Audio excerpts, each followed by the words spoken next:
যা যাবে হায়া পাখি জানা, অন্য কোথা জানা, কেউ করেনি মানা, অন্য কোথা জানা। যা যাবে হায়া পাখি জানা, অন্য কোথা জানা, কেউ করেনি মানা, অন্য কোথা জানা।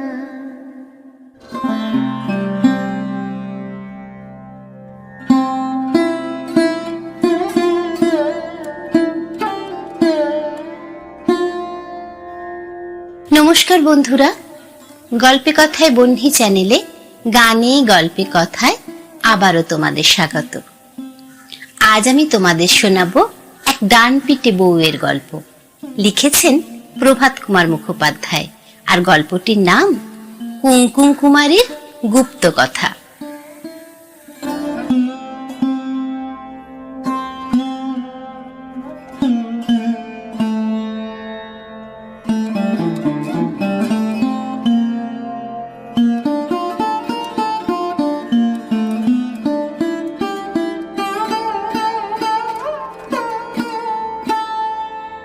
ছোট বউ, ও ছোট বউ, ছোট বউ কই? ডাক না তাকে। খাবে কখন? রাত কি হয়নি? জ্যৈষ্ঠ মাস। পল্লীগ্রামে রাত্রি এক প্রহর অতীত হইয়াছে। কর্তাদের এবং বাড়ির অন্যান্য পুরুষগণের আহার সমাপ্ত হইয়াছে। রান্নাঘরে বসিয়া বড়গিন্নি হরিনামের মালা ফিরাইতে ফিরাইতে ওই কথাগুলি বলিলেন। বড় মেয়ে সাবিত্রী বলিল, কোথায় পড়ে ঘুমোচ্ছে বোধহয়, যা তো সুরে, খুঁজে তাকে উঠিয়ে নিয়ে আয়। সুরবালা গজর গজর করিতে করিতে ছোট বউকে খুঁজিতে গেল। একতলা, দোতলা, তিনতলার ঘরে ঘরে, বারান্দায় বারান্দায়, নানা সম্ভব অসম্ভব স্থানে সুরবালা ছোট বউকে খুঁজিয়া বেড়াইল, কিন্তু কোথাও তাহাকে দেখিতে পাইল না। অবশেষে ছাদে সিঁড়িতে উঠিল। ছাদ অন্ধকার। দ্বারের নিকট দাঁড়াইয়া সভয়ে অনুচ্চ কণ্ঠে হাঁকিল, ছোট বউ, ও ছোট বউ, কুমি, ও কুমি, কুমিল, পোড়ার মুখী হতভাগী বাঁদরি, কই এখানেও তো দেখছি নে, বলিয়া নিচে নামিয়া গিয়া ছোট বউয়ের অপ্রাপ্তি সংবাদ সকলকে জানাইল। শুনিয়া গৃহিণীরা বড়ই উদ্বিগ্ন হইয়া উঠিলেন। মেজগিন্নি কুমি বা কুমকুম কুমারী যাহার পুত্রবধূ নিজে গিয়া বাড়িময় অন্বেষণ করিতে লাগিলেন, কিন্তু কোথাও তাহাকে পাইলেন না। বাড়ি সকলকে জিজ্ঞাসাবাদ করা হইল, কিন্তু সন্ধ্যার পর ছোট বউকে দেখিয়াছে এমন কথা কেহই বলিল না। তখন বড়গিন্নি বলিলেন, ও মা, এ কি সর্বনাশ হলো, আমার যে বুক কাঁপছে। বধূদের কন্যাদের মুখ শুকাইয়া গেল। গৃহিণীদের মনে একটা ঘোর আশঙ্কার ছায়া পড়িল। একজন উঠানের চারিদিক ঘুরিয়া আসিয়া বলিল, সদর দরজা, দুই খিড়কি দরজা সবই তো বন্ধ। ছোটগিন্নি বলিলেন, রাত 10টা বাজে, বন্ধ হবে না? সন্ধ্যার সময় তো সব দরজাই খোলা ছিল, তখন থেকেই তো সে বাড়িতে নেই। কর্তারা আহার আনতে তখন নিজ নিজ শয়নকক্ষে প্রবেশ করিয়াছেন। বয়স্ক পুত্রগণ কেহ বা শয়ন করিয়াছে, কেহ কেহ বা বৈঠকখানা ঘরে বন্ধুবান্ধব সহ তখনও তাসপাশা চালাইতেছে। গৃহিণীরা স্থির করিলেন কর্তাদের খবর দেওয়া উচিত। বড়গিন্নি তখন হরিনামের মালা হস্তে দ্বিতলে স্বীয় শয়নকক্ষ অভিমুখে প্রস্থান করিলেন। এই ছোট বউয়ের নাম কুমকুম কুমারী। বয়স এখন 16 বৎসর। আজ 3 বৎসর সে শ্বশুর ঘর করিতেছে। পিতার নাম হারাধন বসু। পার্শ্ববর্তী গ্রামে তিনি একজন সম্পন্ন গৃহস্থ। এইটি তাহার একমাত্র কন্যা। বাপ আদর করিয়া মেয়ের নাম রাখিয়াছিলেন কুমকুম কুমারী, কিন্তু গোড়াতেই যাহার কু, মাঝেও কু, সে কি কখনো সু হইতে পারে? এই কারণেই হোক অথবা জন্ম নক্ষত্রের ফলেই হোক, বাল্যকালেই কুমকুম অত্যন্ত দুষ্ট ও দুর্দমনীয় হইয়া উঠিয়াছিল। পাড়ার পুকুরে পুকুরে ছিপ হাতে করিয়া সে মাছ ধরিতে ভালোবাসিত। ভাইদের ঘুড়িলাটাই লইয়া ছাদে উঠিয়া ঘুড়ি ওড়াইত। প্রতিবেশীদের বাগানে বেড়া ভাঙিয়া ঢুকিয়া স্বচ্ছন্দে গাছে উঠিয়া ফল চুরি করিয়া খাইত। এই সকল কারণে পিতামাতার নিকট কুমকুমকে সময়ে সময়ে প্রহারও খাইতে হইত কম নয়। এমনকি তাহার নামে পাড়ায় এই ছড়াই প্রচলিত হইয়া উঠিয়াছিল, কুমকুম তোর পিঠে দুম দুম। একদিন এক সমবয়সী বালক কুমকুমের সহিত বিবাদ করিয়া উপরে উক্ত ছড়াটি বলিতে বলিতে এবং হস্ত দ্বারা দুমদুমের ইঙ্গিত করিতে করিতে তাহাকে খেপাইতে থাকে। কুমকুম ছুটিয়া গিয়া তাহার গলা ধরিয়া খুব খানিকটা ঝাঁকানি দিয়া তাহাকে এমন ধাক্কা মারিয়াছিল যে ছেলেটা টাল খাইয়া পড়িয়া যায় এবং তাহার নাক হইতে ঝরঝর করিয়া রক্ত ঝরিতে থাকে। এই সকল ব্যাপার স্যাপার দেখিয়া শুনিয়া গ্রামের প্রবীণারা কুমকুম সম্বন্ধে যে সকল ভবিষ্যৎবাণী করিতেন তাহা সুরুচিসঙ্গত নহে, এবং সেগুলি কুমকুমের পিতামাতার কর্ণে যে মধুবর্ষণ করিত না, ইহাও নিঃসংশয়ে বলা যায়। পিতামাতার স্নেহ আদরে প্রতিপালিত হইয়া কুমকুম ওরফে কুমি ক্রমে 11 বর্ষে পদার্পণ করিল। তখন তাহার জন্য পাত্র অন্বেষণ আরম্ভ হইল। মেয়েটি দেখিতে শুনিতে শ্যামবর্ণ, তবে মুখশ্রী ভালো, চুল বেশ ঘন ও বড়, একমাত্র মেয়ে। বেশি দূরে বিবাহ দিতে পিতামাতার মন সরিল না। বৎসরখানেক খোঁজাখুঁজির পর একটি সুপাত্র মিলিল, পার্শ্ববর্তী গ্রামের যদুনাথ মিত্র মহাশয়ের পুত্র নির্মল কুমার। ছেলেটি গ্রাম্য বিদ্যালয় হইতে প্রবেশিকা পরীক্ষায় উত্তীর্ণ হইয়া তখন কলিকাতার কলেজে এফএ পড়িতেছে। দেখিতে শুনিতেও ভালো। শুভ দিনে শুভ লগ্নে বিবাহ হইয়া গেল। কুমি কাঁদিতে কাঁদিতে পালকিতে চড়িয়া শ্বশুরবাড়ি গেল। কুমকুমের শ্বশুরবাড়ি বৃহৎ বাড়ি।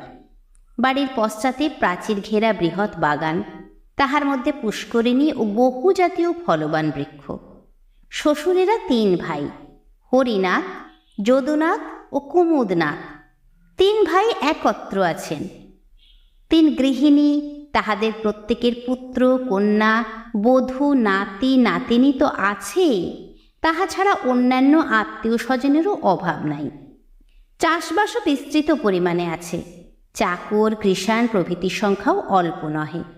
চাষের বলদ ও দোহাল গায়ে রাখিবার সুবিস্তীর্ণ পাকা গোহাল বাড়িটি নির্মাণে যাহা ব্যয় হইয়াছিল, তাহাতে অনায়াসে একটি ছোটখাটো গৃহস্থ পরিবারের আবাসবাটি নির্মিত হইতে পারে। শ্বশুরবাড়িতে এই জনবহুলতা দেখিয়া কুমকুমের প্রাণ যেন হাঁপাইয়া উঠিল। বউ সাজিয়া ঘোমটা দিয়া চুপ করিয়া বসিয়া থাকাও তাহার পক্ষে বড়ই বিড়ম্বনা হইয়াছিল। তাই সে 3য় দিন বিকালে কাহাকেও কিছু না বলিয়া এক সুযোগ মতো শ্বশুরালয় হইতে চম্পট দিল। পথঘাট তাহার অপরিচিত নহে। প্রায় 1.5 কোষ হাঁটিয়া সন্ধ্যার প্রাক্কালে পিতৃভবনে গিয়া উপস্থিত হইল। ঘর্মাক্ত কলেবরে ধুলোধূসরিত বসনে মেয়েকে এইভাবে গৃহে আসিতে দেখিয়া তাহার পিতামাতা হাসিবেন কি কাঁদিবেন অথবা রাগই করিবেন, কিছুই স্থির করিতে পারিলেন না। বেহাই বাড়ির দুশ্চিন্তা দূরীকরণার্থ তৎক্ষণাৎ লোক ছুটাইয়া দিলেন। অপর একজন গরুর গাড়ি আনিতে গেল। স্বামী স্ত্রী উভয় মিলিয়া কন্যা সঙ্গে লইয়া পুনরায় তাহাকে শ্বশুরবাড়ি পৌঁছাইয়া দিলেন। কুমকুমের পিতা তাহার শ্বশুরগণের নিকট এবং মাতা অন্তঃপুরে গৃহিণীদের কাছে অনেক অনুনয় বিনয় ও তোষামত করিয়া তাহাদের রাগ রোষ মিটাইয়া বাড়ি ফিরিয়া আসিয়াছিলেন। সেই কুমকুম এখন 16 বছরের হইয়াছে। সেই এখন এ বাড়ির ছোট বউ পদবী লাভ করিয়াছে। বয়োবৃদ্ধির সঙ্গে তাহার দুষ্টামি অনেকটা কমিয়াছে বটে, কিন্তু এখনও সে আদর্শ হিন্দু কুলবধূ হইয়া উঠিতে পারে নাই। এই পাড়াতেই তাহার 2-3টি সখী আছে, তাহারা এই গ্রামেরই মেয়ে। তাহাদের সঙ্গে কুমির বড় ভাব। তাহারা সর্বদাই এ বাড়িতে আসে। কুমকুমও মাঝে মাঝে শ্বশুরবাড়ির বিনা অনুমতিতে তাহাদের বাড়ি বেড়াইতে যায়। এজন্য তাহাকে যথেষ্ট বকুনি খাইতে হয়, কিন্তু কিছুতেই তাহার এক অভ্যাস দূর হইল না। বৈশাখের শেষে গ্রীষ্মের ছুটিতে কুমকুমের স্বামী নির্মল বাড়ি আসিল। কয়েকদিন পর এই পাড়া বেড়ানো লইয়া নির্মল তাহাকে খুব বকিল। স্বামী স্ত্রীতে রীতিমতো ঝগড়া হইয়া গেল। নির্মলের এক বন্ধু তখন দার্জিলিংয়ে বায়ু পরিবর্তন করিতে গিয়াছিল। বাপ মার মত করিয়া রাগের ভরে নির্মল 2 সপ্তাহের জন্য দার্জিলিং চলিয়া গেল। ইহার 3টি দিন পরেই বাড়িতে এই বিষম বিভ্রাট। ছোট বউ কোথায় গেল? দ্বিতলে উঠিয়া স্বামী সাক্ষাৎ জন্য বড়গিন্নি শয়নকক্ষে দ্বারে গিয়া দাঁড়াইলেন। পালঙ্কের নিচে জলচৌকির ওপর গুড়গুড়িতে তামাক সাজা রহিয়াছে। কলিকা হইতে অল্প অল্প ধোঁ উদ্গত হইতেছে, কিন্তু পালঙ্কে কেহ নাই। গৃহিণী দেখিলেন সেই ঘরের কোণে একটি আমের ঝুড়ির নিকট বড়কর্তা বসিয়া আছেন। তন্মধ্যস্থ আমগুলি বাহির করিয়া আলোয় ধরিয়া একে একে পরীক্ষা করিতেছেন এবং সুপক্কগুলি পৃথক করিয়া রাখিতেছেন। এই আম বড়কর্তার বড় যত্নের। গোহালবাড়ির সংলগ্ন যে গাছটি আছে, এগুলি তারই ফল। বাগানের কোনো গাছের আম এগুলির তুল্য সুস্বাদু ও সুমিষ্ট নহে। এ আম গাছে কাহারও হাত দিবার হুকুম পর্যন্ত নাই। কর্তা স্বয়ং দাঁড়াইয়া থাকিয়া উপযুক্ত ফলগুলি পাড়াইয়া নিজ শয়নকক্ষে গুদামজাত করিয়া রাখেন এবং স্বহস্তে সাবধানে বিশেষ বিবেচনাপূর্বক যথাযোগ্য পাত্রে বন্টন করিয়া দেন। গিন্নি মুহূর্তকাল কর্তার কার্য দেখিয়া ভিতরে প্রবেশ করিয়া অনুচ্চস্বরে বলিলেন, ওগো, এখন আম বাছা রাখো, বড় বিপদ। আম্র নির্বাচনে কর্তা এমনই তন্ময় হইয়াছিলেন যে স্ত্রীর কথা তাহার কর্ণগোচরই হইল না। গৃহিণী এবার একটু নিকটস্থ হইয়া বলিলেন, ওগো শুনছ, এদিকে যে সর্বনাশ হয়ে গেল। কর্তার তখন চমক ভাঙিল। কেন, কি হয়েছে বলিয়া তিনি উঠিয়া দাঁড়াইলেন। গৃহিণী পুনরুক্তি করিলেন, সর্বনাশ হয়েছে, ছোট বউকে পাওয়া যাচ্ছে না। কর্তা নিকটে সরিয়া আসিলেন, বলিলেন, বলো কি, কখন থেকে? গৃহিণী বলিলেন, সন্ধ্যার আগে তো বাড়িতেই ছিল, বাড়িময় খোঁজা হয়েছে, কোথাও সে নেই।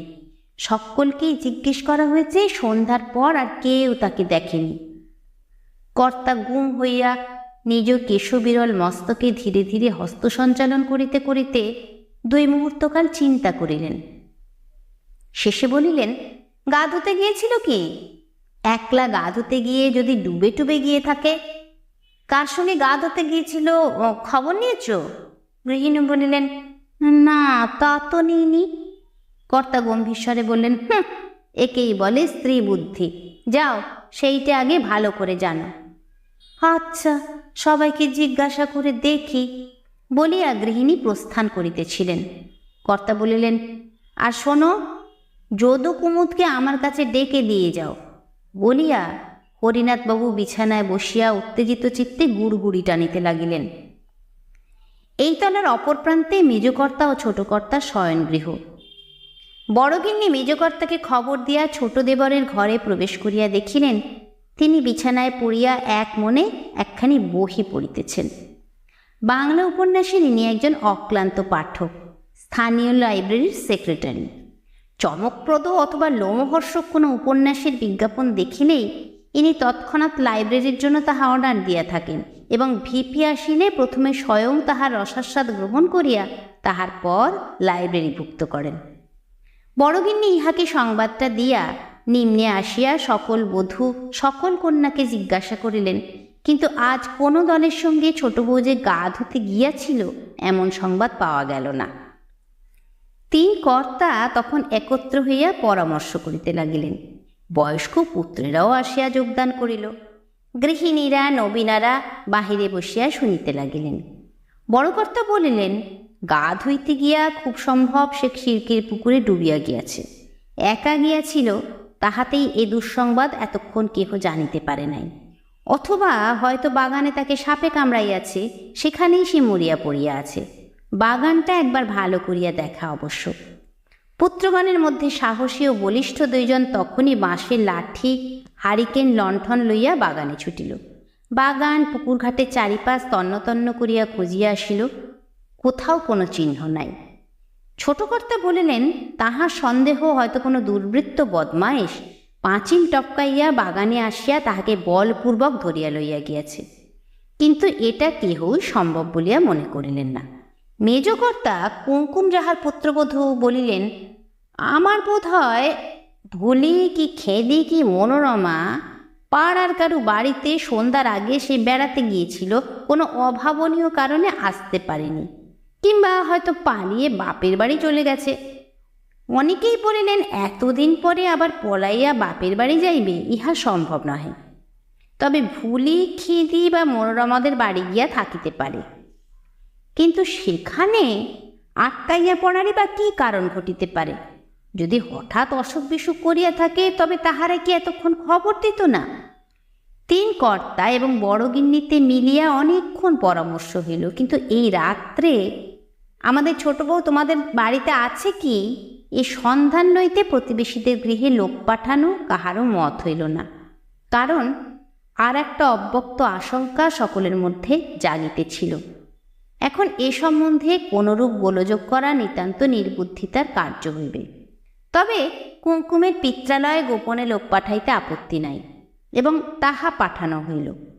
ডিটেকটিভ উপন্যাস ভক্ত ছোট কর্তা বারংবার বলিতে লাগিলেন, নিশ্চয়ই ছোট বউ কোনো গুন্ডা বা কোনো ডাকাইতের হাতে পড়িয়াছে, পুলিশে সংবাদ দেয়া আবশ্যক। কিন্তু তাহার মতে কেহই মত দিল না।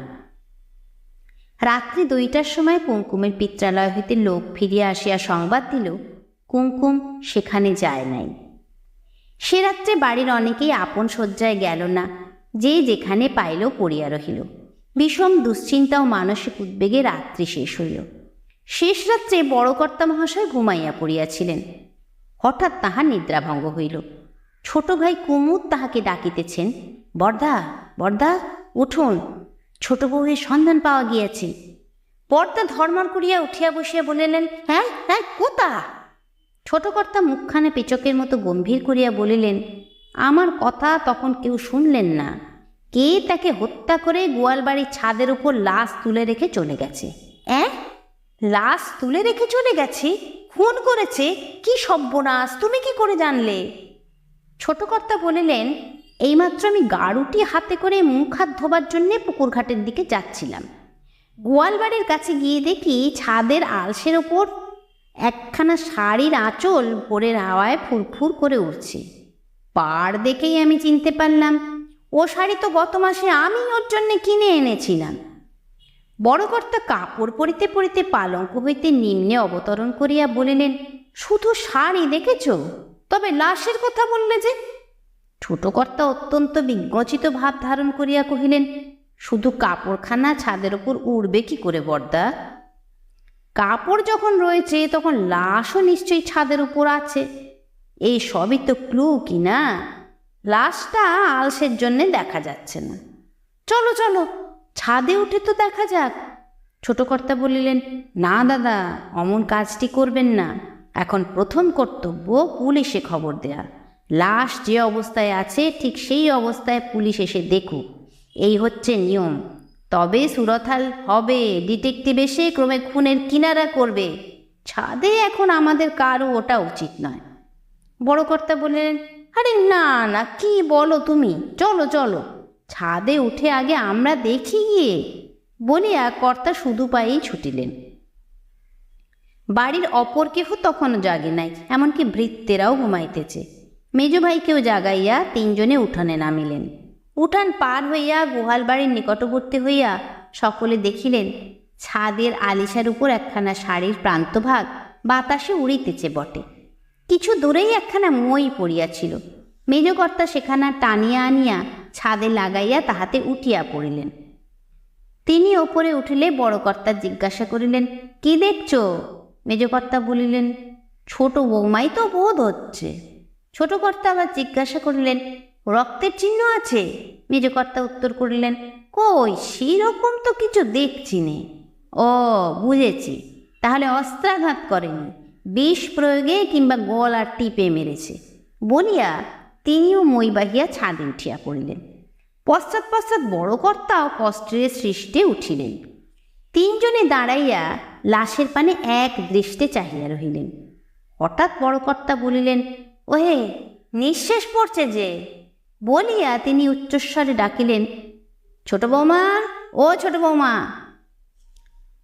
এই শব্দে লাশ পাশ ফিরিল, চক্ষু মেলিল এবং তিন শ্বশুরকে তথায় সমবেত দেখিয়া ধর্মর করিয়া উঠিয়া বসিয়া মাথায় ঘোমটা টানিয়া দিল।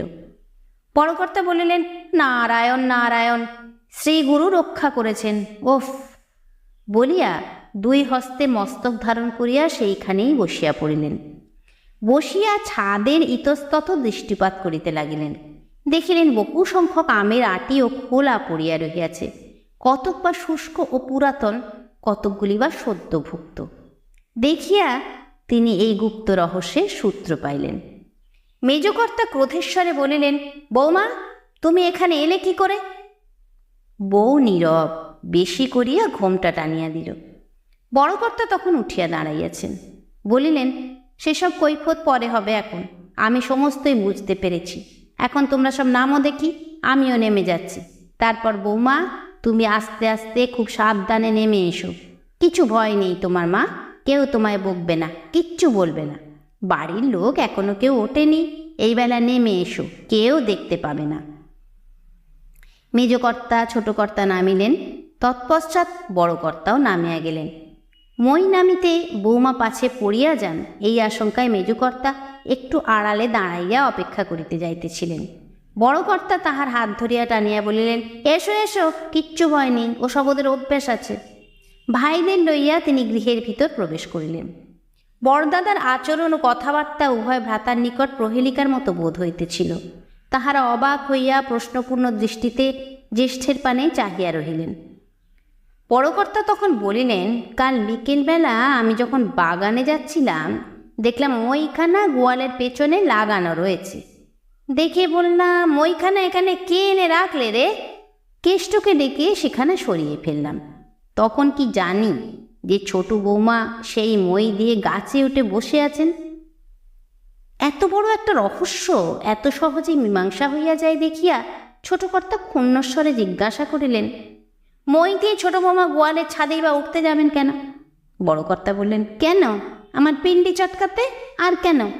আম খেতে উঠেছিল বোধহয়, ছাদময় তো আমের খোলা আর আটি ছড়ানো রয়েছে দেখলাম। এতক্ষণে বেশ ফর্সা হইল। গৃহিণীরা জাগিলেন, বাড়ির সকলে জাগিল। সকলে ব্যাপার কি জানিবার জন্য ছোট বউকে ঘিরিয়া বসিল। বড়কর্তার আশ্বাস সত্ত্বেও বকুনি যে তাহাকে একেবারেই খাইতে হইল না এমন নহে। ক্রমে প্রকাশ পাইল, গত দিবস বিকালে মুখুজ্জেতের মনোরমা এবং কুমকুম দুজনে আম খাইবার জন্য কুহালের পশ্চাতে মই লাগাইয়া ছাদে উঠিয়াছিল। গোটা কতক আম খাইয়া মনোরমা নামিয়া যায়। কুমকুম বলে, এই আমটা খেয়ে নামছি। নামিবার সময় সে আর মই পায় নাই, লজ্জায় কাহাকেও ডাকিতে পারে নাই। গাছের অনেকগুলো ডাল ঘন পল্লব ও প্রচুর ফলের ভারে অবনত হইয়া গোয়ালের ছাদ প্রায় স্পর্শ করিয়াছে। ডালপালা সরাইয়া ছাদের সে কোণটায় কেহ গিয়া বসিলে নিম্নের লোক তাহাকে দেখিতে পায় না। যতক্ষণ আলো ছিল ততক্ষণ কুমকুম সেই আম ঝোপের ভিতর লুকাইয়া বসিয়াছিল। বেশ অন্ধকার হইলে আবার ডালপালা সরাইয়া বাহির হইয়া খোলা ছাদে আসে। অনেক রাত্রে অবধি সেখানে চুপ করিয়া বসিয়া থাকিবার পর শেষে ঘুমাইয়া পড়িয়াছিল। জেরাই ইহাও প্রকাশ পাইল যে শুধু কুমকুম ও মনোরমা নহে, এ বাড়ির অন্যান্য মেয়ে ও বধূরাও মাঝে মাঝে এইরূপভাবে ছাদে উঠিয়া গোপনে আম্রভক্ষণ করিয়া থাকে। তবে এদিন যে কুমকুম ও মনোরমা আম খাইতে গিয়াছিল এই কথা তাহারা জানিত না।